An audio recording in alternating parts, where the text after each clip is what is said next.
केकरा संगे छौरी कोई तू ली लागे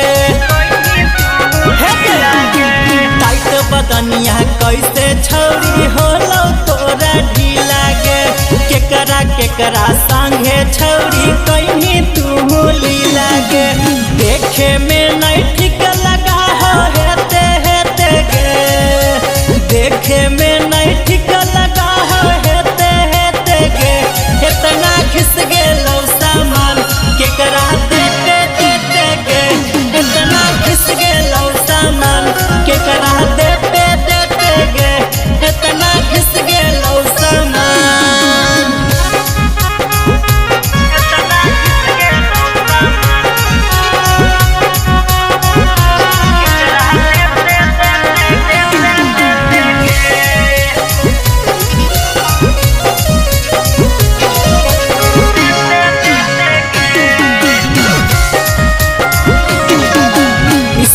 फेसबुक पर बनावो ही दूरी लगे केकरो देही चुम्मा छौरी केकरो देही दी लगे